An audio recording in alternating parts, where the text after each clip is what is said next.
Hi and welcome to my channel. My name is Memo and I mainly draw things for a living. The Artist Starter Plan is a calendar I created to help you start learning how to draw if you're a complete beginner or get back into drawing if you haven't done it for a while. The plan goes from drawing simple lines and shapes in the first week, moving on to portrait, gesture, clothing, and full characters by the end of the 31 days. I recorded this as a series of live streams on Instagram, so unfortunately the format is portrait and there's some level of chit-chat throughout the videos. I hope you can still enjoy it, download the calendar for free, and start your own practice. It doesn't need to be the first day of the month to start, just pick day one and build up from there. Let's get started!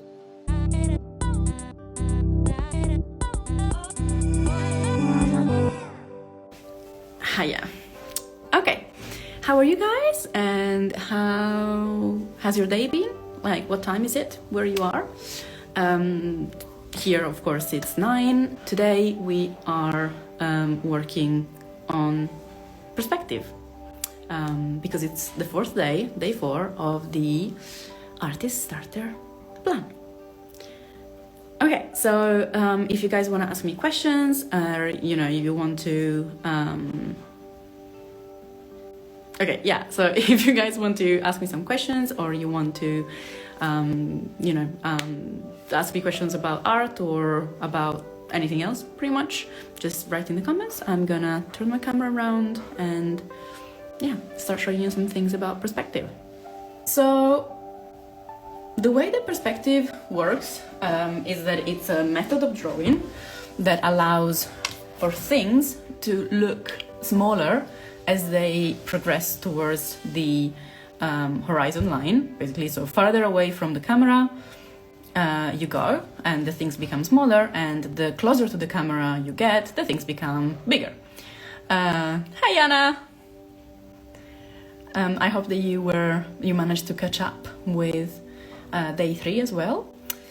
So yeah, the reason why perspective is cool, and thank you for inventing it, guys in the low Middle Ages, is because before then, if you look at any art before perspective, like Byzantine art, Roman art, even Greek art, everything was kind of like at the same size, or the size was decided by whether something was more important than other. Instead, in this way, things appear the correct size in comparison to their position in the landscape. So things can start to look a lot more realistic, pretty much. So yeah, so this is how one point perspective works, and you can have multiple points of perspective, and tomorrow we're gonna do 2 points perspective.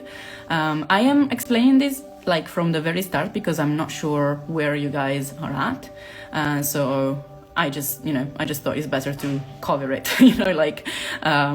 from the very start. So let me know if this is really boring for you or if it's informative. Also, I did see that question, what would you do if you were on drawing a cover? And I will reply in a second to that question. So I'm just going to finish here this little bit about, the theory of perspective. And as you can see, I just prepared this little schematic so that I could not do it whilst talking. So when you want to work out how to draw something in perspective, you have to draw this little this little chart, and then you can stop doing it.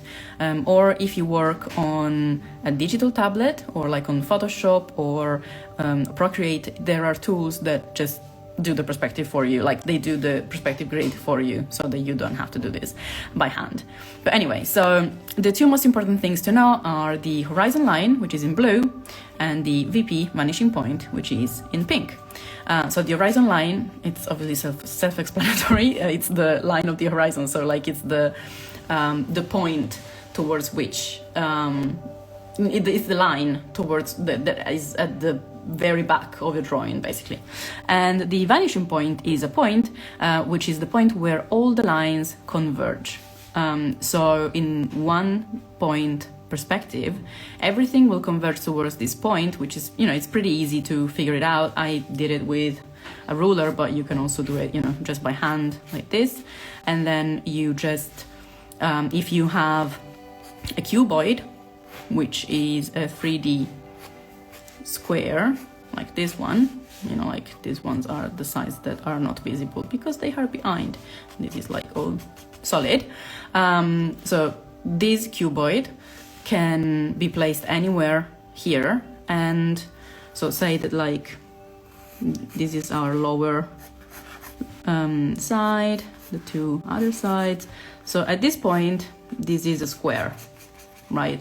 But if you join these points to the vanishing point, so like the points, the corners of the square, they all join towards the vanishing point, the ones behind it as well.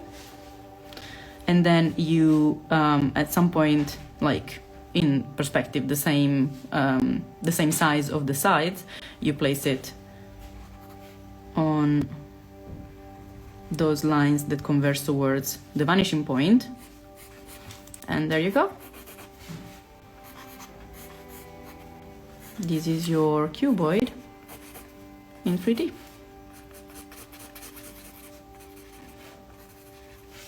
So yeah, pretty straightforward, right? I mean, I hope that I haven't lost anybody up to this point.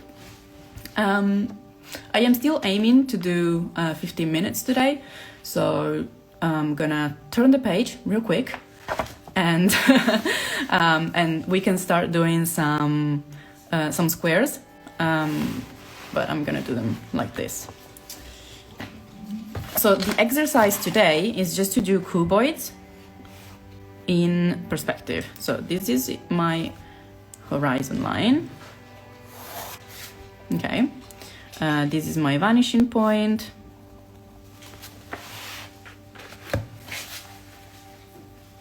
I'm gonna draw like some very light parallels to the horizon line, and also in the sky.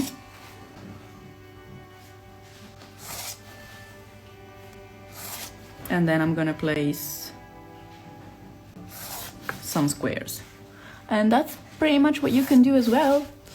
I hope that you can see them. They are quite light. Okay, so my vanishing point is here, VP. And so all of the lines, like all of the lines will converge towards this point. So I'm just doing a few of them. I'm sort of like pre-pairing them.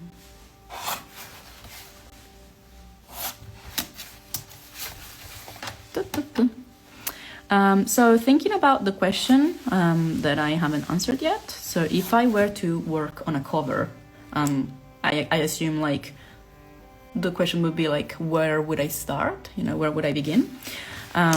So just a second, I am going to like put down some squares or rectangles. Like this one is a rectangle.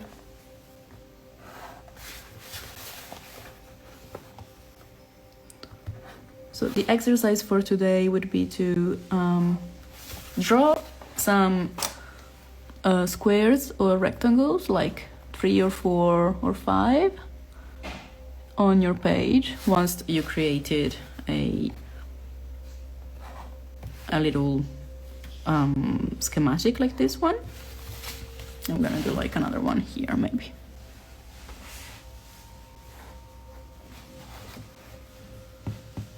Again, like having a Tsuki notebook is very useful in this case because I can use the little dots for guidance. Okay, so these are my 3 squares. And as before, the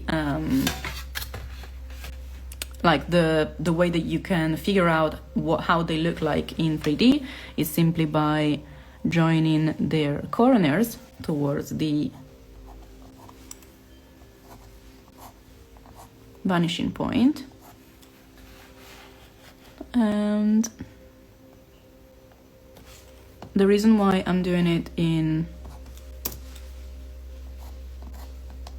with like a dotted line is so that they don't get confused, or you guys don't get confused whether these are all like the side of the cuboid, which they're not. These are just like the lines that kind of like go towards the vanishing point, and then on top of those lines we're gonna figure out the actual size of the cuboid.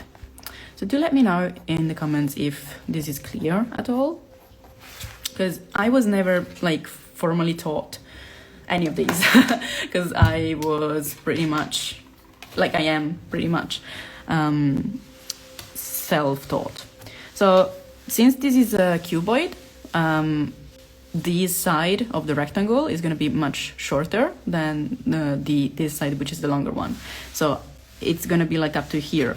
And where you place your the side of the rectangle, it is very clear. Thank you. That's awesome.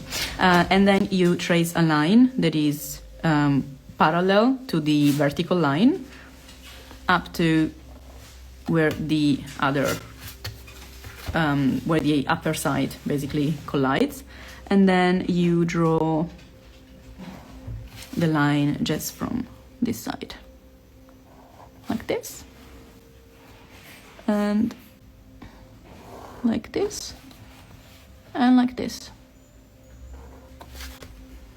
So if you wanted to, you can also, I mean, at this point this is a solid, but if you want to, you can also trace another horizontal line parallel to the lower base. We're gonna do it with a dotted line again, because this is technically not something that you can see because it's behind. And then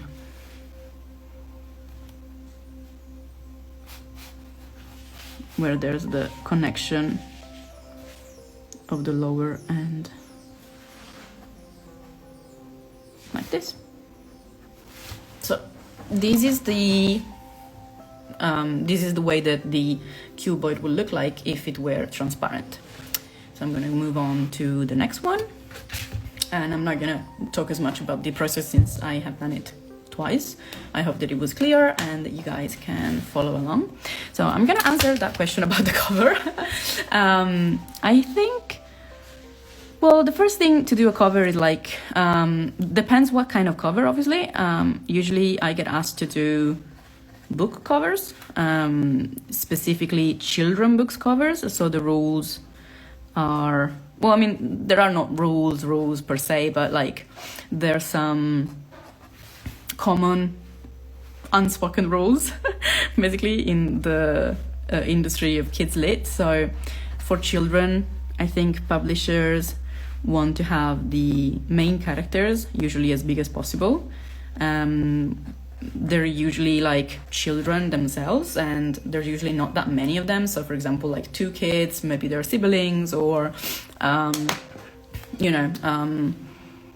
4 kids. I think not too many characters on the cover, because you never know, like there's, you need to have space for the title, and that's something that you should take in consideration when you plan your cover, definitely, for sure. Sometimes, usually, the publisher gives you like a mock-up of where the title is gonna go, so you can take that in consideration when you make your sketch. And this is like, taking flight. Whee! These are like flames shooting out, like, I'm going, bye. Anyway, sorry. So yeah, I mean, you want to ask the publisher or the client, the person that you're working for, as many details as possible regarding the actual design of the cover, in terms of where the title is going to go, where the name of the author is going to go, if there are some areas that, you shouldn't be drawing on because there's going to be some other design element on top, like, I don't know, price or whatever. So when you have this information, you can do a very rough sketch, which is called a thumbnail. And usually I do maybe like 3 or 4 for each cover, so that the publisher or, the editor or whatever, whomever I'm working with, can see very roughly where I intend to place these characters, and if they don't like it, they can tell me promptly, and I don't have to make like a big ass sketch, very detailed, and then, you know, find out that I actually have to get rid of it because that's not, sorry, I got ahead of myself, and that's, you know, this is not the correct one, this is the correct one. Anyway, so yeah, important to do thumbnails first so that people don't get you to draw the same stuff over and over again, and you don't waste too much time on it. Also, thumbnails are really good if you color them in value color, so just grayscale. Thumbnails can really help you see if your image is clear enough even when it's very small. That's why it's called a thumbnail. Yeah, because the most important thing is that your cover is clear and eye-catchy, even, you know, from far away, because people usually make, you know, snap decisions about books when they pass in front of a shop window. So yeah, very important. Another important thing also, yeah, this is it. I mean, I did 3. You can do a lot more depending on how much time you've got. If you are just like rewatching some TV series or listening to a podcast, you can do like a million of these. These are useful just so that you get a good idea of what perspective looks like. And then, sorry, I'm just gonna go back. Hi. So yeah, these are very good. Not so much for improving like your hand or like the way that you draw, but mostly because it's, you know, you get accustomed to seeing perspective at work, and then you can kind of like do it intuitively. When you create a landscape, you don't have to do the little, you know, working out all the geometrical details, and you just can kind of like do it intuitively. So yeah, just do it until that comes spontaneous, I guess. But seriously, for today, maybe just do like half an hour of it. So maybe like another, I don't know, 5 cuboids. Maybe with the, like putting the horizon line a little bit lower or a little bit higher. Yeah, just surprise me. And please do tag me if you have been doing and following the calendar along. Please tag me and I will gladly share your work. It was nice talking to you. Let me know in the comments if you have any questions. Bye!